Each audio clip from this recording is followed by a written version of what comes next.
Soy una mujer de 70 años, pero mi cuerpo aún arde con deseos que no puedo ignorar. Y él es Marcos, mi nieto de 18 años. Es joven, inocente y está comenzando a descubrir el mundo. Y yo, con mi experiencia, soy la tentación que él nunca vio venir. ¿Qué sucede cuando el deseo prohibido se convierte en una obsesión peligrosa? ¿Qué desafía todo lo que conocemos como familia? La línea entre lo correcto y lo errado se difumina. Descubre los impactantes detalles al final de este video. Me llamo Adriana y a mis 70 años creía haberlo vivido todo. Quedé viuda hace una década, cuando Roberto, mi esposo de 40 años, falleció de un infarto. Desde entonces me dediqué a mi familia, 3 hijos, 5 nietos y uno de ellos mi nieto más especial. Su nombre es Marcos, el muchacho que se convirtió en el centro de mi pecado más grande. Marcos era un joven de apenas 18 años recién cumplidos. Era el hijo de María, mi hija menor, quien enfermó de cáncer terminal.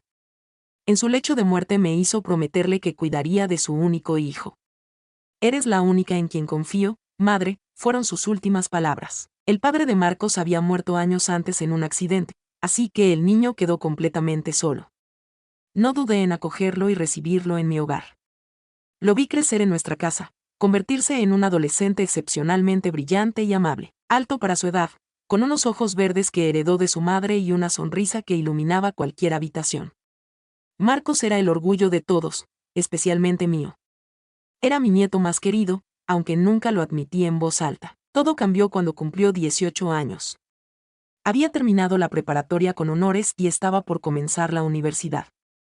Su transformación de niño a hombre fue gradual ante mis ojos, pero un día, algo se activó en mi interior que no debería haberse despertado jamás. Sucedió una noche de verano particularmente calurosa. Lo encontré en la cocina, bebiendo agua después de su rutina de ejercicio. Y por primera vez lo vi no como al niño que había criado, sino como al hombre en que se había convertido. Me quedé paralizada en el marco de la puerta, consciente de que algo prohibido estaba naciendo en mi interior. Abuela Adriana, me dijo sonriendo, usando ese término cariñoso que ahora me provocaba una punzada de culpa. ¿No puedes dormir? Su voz había cambiado, se había vuelto más profunda, más masculina. Me acerqué a la cocina, intentando actuar con normalidad, pero mis manos temblaban mientras servía un vaso de agua. El calor no me deja descansar, respondí, evitando mirarlo directamente. Se acercó para ayudarme con el vaso y sus dedos rozaron los míos. Una corriente eléctrica recorrió mi cuerpo. Me aparté bruscamente, derramando parte del agua. ¿Estás bien?, preguntó, acercándose más. Su preocupación genuina solo aumentaba mi confusión. Los días siguientes fueron una tortura. Cada momento compartido, cada sonrisa inocente se convertía en un tormento. Me odiaba a mí misma por los pensamientos que empezaban a poblar mi mente. Él era mi nieto, lo había criado y, sin embargo, algo enfermo estaba creciendo en mi interior. Marcos notó mi cambio de actitud. Intentaba evitarlo, me encerraba en mi habitación con cualquier excusa. Pero vivir bajo el mismo techo hacía imposible mantener la distancia. Una noche, mientras todos dormían, me encontró llorando en el jardín. ¿Qué sucede, abuela Adriana? Se sentó a mi lado en el banco bajo el naranjo que había plantado su madre años atrás. ¿Has estado actuando extraño? ¿Hice algo mal? Su cercanía me abrumaba. El aroma de su colonia mezclado con su olor natural me mareaba. No has hecho nada mal, le dije. El problema soy yo. ¿Por qué dices eso? Su mano encontró la mía en la oscuridad. Esta vez no la retiré. ¿Por qué estoy sintiendo cosas que no debería sentir?, confesé, las palabras escapando de mi boca antes de poder detenerlas. El silencio que siguió fue ensordecedor. Su mano seguía sobre la mía. Cuando finalmente habló, su voz era apenas un susurro. Yo también la siento. Esas 4 palabras cambiaron todo. Nos quedamos en silencio mirándonos bajo la tenue luz del jardín.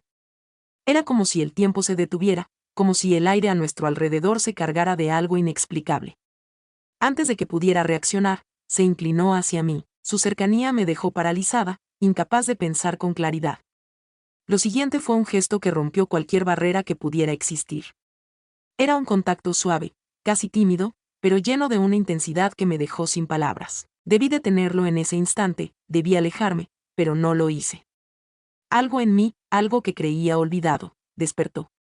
Respondí de forma instintiva, como si esa chispa hubiera encendido un fuego que llevaba años apagado. El mundo a nuestro alrededor desapareció. Solo quedamos nosotros, inmersos en un momento que parecía trascender todo. No era solo lo que estaba sucediendo, sino lo que significaba una conexión que desbordaba cualquier lógica, cualquier límite que alguna vez creí inquebrantable. Nuestra relación se transformó en algo peligroso y adictivo. Recuerdo especialmente aquel día.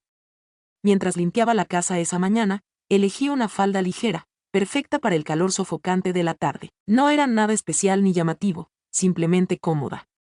Me dediqué a mis tareas, concentrada en mantener todo en orden, sin pensar demasiado en mi atuendo o en cómo podía verse desde ciertas perspectivas. En un momento, mientras pasaba el trapo en la cocina, me agaché para alcanzar una esquina difícil. Permanecí allí unos segundos, absorta en mi labor, sin notar lo que ocurría a mi alrededor. La casa estaba tranquila y no recordé que Marco solía regresar de su entrenamiento a esa hora. El sonido de sus pasos suaves rompió el silencio. Levanté la mirada y lo vi allí, parado en el umbral de la puerta. Había algo en su expresión que me descolocó. Su mirada no era la misma de siempre. Había en ella algo diferente, algo que no lograba descifrar, pero que me hacía sentir extraña. Marcos, quien siempre había sido tan despreocupado, parecía ahora alguien completamente distinto. Su postura era más firme, su presencia más imponente. Había en su rostro una seriedad que no había notado antes. En ese instante, me sentí vulnerable, como si el tiempo hubiera cambiado nuestra dinámica sin que yo lo advirtiera.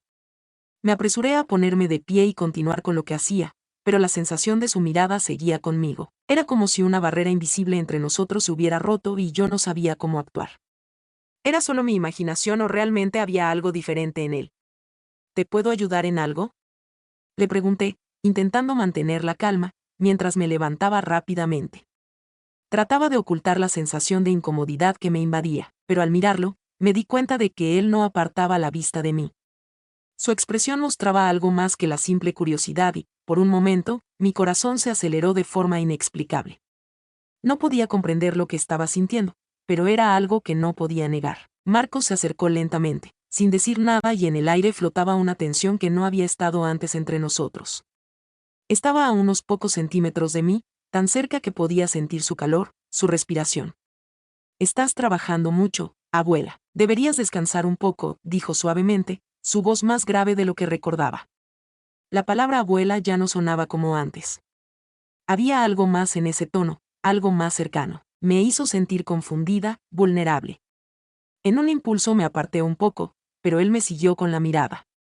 Podía sentir cómo la presión de su presencia llenaba cada espacio a nuestro alrededor, y entonces, sin previo aviso, él acercó su rostro al mío. Lo hizo despacio, casi con cuidado, como si estuviera esperando una señal. Yo no supe cómo reaccionar. Me quedé inmóvil, atrapada en un mar de emociones contradictorias. Mi mente insistía en que debía detenerlo, en que aquello no era correcto, pero mi cuerpo parecía tener voluntad propia. Su cercanía era abrumadora. En ese instante el mundo dejó de existir. Mi corazón retumbaba con fuerza, llenando el silencio de aquel espacio, y todo en mí se desbordó. La tensión que había entre nosotros parecía haber encontrado una salida y me dejé llevar, incapaz de resistirme. Mi respiración se volvió irregular y cada instante que pasaba sentía como la razón se desvanecía. Su proximidad era como un imán, imposible de ignorar. Me susurró algo al oído, algo que mi mente no logró captar del todo, pero no importaba. Las palabras eran innecesarias. Lo que había estado escondido por tanto tiempo entre nosotros ahora era evidente. En ese momento no existía el pasado ni el futuro, solo el presente, y no había marcha atrás. El tiempo parecía haberse detenido y en aquel instante todo lo demás quedó atrás. Era como si estuviéramos atrapados en una danza que no necesitaba pasos. Un lenguaje que ambos entendíamos sin decir nada. Finalmente nos separamos. Ninguno de los dos dijo nada. El silencio llenó la habitación, pesado, pero también lleno de comprensión. Yo sabía lo que acababa de ocurrir, pero no estaba lista para enfrentarlo. La confusión me envolvía y no sabía si quería encontrar respuestas o si deseaba olvidarlo todo. Marcos se alejó lentamente, sin mirarme directamente, pero sabía que no podía dejar de pensar en lo que había pasado. Tampoco yo podría olvidarlo tan fácilmente. Desde ese día mi vida cambió. Los encuentros furtivos en la noche, las caricias robadas cuando nadie miraba, las miradas cargadas de deseo durante las comidas familiares. Cada momento era un dulce tormento, una batalla constante entre el deseo y la culpa. Mi hija mayor, Ana, fue la primera en notar que algo había cambiado. «Mamá, ¿no crees que Marcos está muy apegado a ti últimamente?», me preguntó un día. La paranoia comenzó a consumirnos. Cada ruido en la noche, cada mirada sospechosa, cada comentario casual se convertía en una amenaza potencial. Marcos ya no era solo el niño que había criado. Ahora era un hombre que también había caído en ese abismo del que no hay regreso. Las reuniones familiares se volvían cada vez más tensas. Cada vez que nuestros ojos se cruzaban, la electricidad en el aire era palpable y, a veces, podía sentir la mirada de mis hijos, los que ya empezaban a sospechar que algo no estaba bien, aunque no podían identificar qué era. La situación se volvió insostenible durante la cena de Navidad. Toda la familia estaba reunida, como cada año, pero este año el ambiente estaba marcado por una tensión latente. El aroma de los pavó y las ensaladas no lograba ocultar el aire pesado que nos rodeaba. Todos intentaban mantener las apariencias, como si el simple hecho de sonreír pudiera hacer desaparecer lo que se cernía sobre nosotros. Marcos me ayudaba en la cocina, como siempre lo hacía, mientras el resto de la familia se sentaba a charlar en el comedor. El vino corría generosamente y las voces alegres de mis nietos llenaban la casa, pero para mí todo sonaba a una broma cruel. La Navidad, una fecha de unión, había comenzado a convertirse en un recordatorio de lo que habíamos hecho y de lo que habíamos perdido, un momento de debilidad. Marcos se acercó a mí como lo había hecho otras veces, sin que nadie lo notara. No fue algo casual, sino algo lleno de urgencia, de una necesidad que parecía tener vida propia. De repente, el estrépito de un plato que se estrellaba contra el suelo hizo que mi corazón se detuviera. Laura, mi nieta de 15 años, estaba allí, en la puerta, mirando la escena con ojos desorbitados. Un grito ahogado escapó de su garganta y el caos estalló en la cocina. Mis hijos irrumpieron como una tormenta, las caras de incredulidad, el dolor reflejado en sus ojos. Mi hijo Carlos me miró con rabia y tristeza. La decepción era tangible, el golpe fue más fuerte que cualquier palabra que pudieran haberme dicho. Marcos intentó defenderme, tratar de protegerme, pero era inútil. Ya no había forma de salvar lo que habíamos hecho. La noche terminó con Marcos siendo enviado a vivir con unos tíos paternos lejanos en otra ciudad. No me permitieron despedirme. Y aunque traté de explicarme, de pedir perdón, las palabras se quedaban atrapadas en mi garganta. Nadie me quería escuchar. Yo era la culpable. Los meses siguientes fueron un infierno. La soledad se convirtió en mi única amiga. Mis hijos apenas me hablaban, mis nietos me evitaban y la gente del vecindario me miraba con asco. A veces veía cómo las familias se reunían en los parques, cómo los niños jugaban con sus abuelos, y me preguntaba si alguna vez volvería a ser la mujer que había sido antes, la madre, la abuela, la amiga.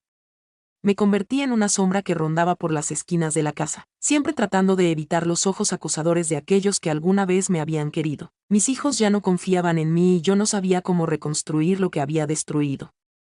Todo lo que quedaba era el eco de lo que alguna vez fui. Marcos me escribió varias veces, cartas, correos electrónicos, llamadas desde números desconocidos. Cada una de sus palabras era como una aguja clavada en mi pecho, un recordatorio de lo que habíamos perdido. Nunca respondí, sabía que no tenía derecho a hacerlo. Cada vez que sus palabras llegaban a mis manos, las leía una y otra vez, sintiendo que me hundía más en el abismo del que ya no podía salir. Fue su última carta la que me hizo comprender la magnitud de lo que habíamos hecho. En ella me pedía perdón por lo que había sucedido, pero también entendía que lo nuestro no debía haber ocurrido. Por el bien de ambos, escribió, por el bien de todos. Su comprensión me desgarró porque ya no había nada más que pudiera hacer, nada que pudiera remediar lo que había pasado. Marcos estaba bien, me dijeron. Había terminado sus estudios, había conocido a una chica de su edad y estaba construyendo una vida nueva. Aunque sabía que lo que habíamos compartido nunca podría ser, no podía evitar preguntarme si, en algún rincón de su alma, él también pensaba en lo que habíamos sido. ¿Lo había olvidado? ¿O acaso las sombras de lo que habíamos hecho seguían acechándolo? Me dicen que el amor no tiene edad. Me dicen que el amor es libre, que no conoce de límites. Pero yo sé que el amor puede cegarnos, puede hacernos cruzar fronteras que jamás deberíamos haber tocado. Hay amores que nacen de la necesidad, del deseo reprimido, de la soledad. Pero también hay amores que nos destruyen. Los míos me destruyeron y no sé si alguna vez podré encontrar la paz. En mi corazón guardo la esperanza de que, algún día, si el destino lo permite, pueda volver a mirar a mis hijos con la misma confianza que tenía antes. Ver a mis nietos jugar sin sentirme como una extraña. Pero, por dentro, sé que hay cicatrices que nunca sanarán y que algunas heridas, por más que intentes curarlas, siempre dejarán una marca. A veces, en la quietud de la noche, mientras contemplo el naranjo desde mi ventana, me pregunto si Marcos podrá olvidar, si mis hijos volverán a mirarme con el mismo respeto de antes. Pero, sobre todo, me pregunto si algún día podré perdonarme a mí misma. Si alguna vez tendré la fortaleza para enfrentar mis propios demonios y liberarme de las sombras que me persiguen. Sé que lo que hicimos fue un pecado. Un pecado que no se puede borrar, que no puede ser justificado ni olvidado. Pero también sé que, aunque la culpa me devore por dentro, no puedo dejar de amarlo. Y eso, quizás, sea el mayor de mis pecados. ¿Te atraparon los giros y secretos de hoy? Imagina lo que viene. Dale un me gusta, si te ha dejado con ganas de más, y suscríbete para no perderte en nuestras próximas historias. Sigue navegando por nuestro canal para descubrir el drama y la pasión que te esperan.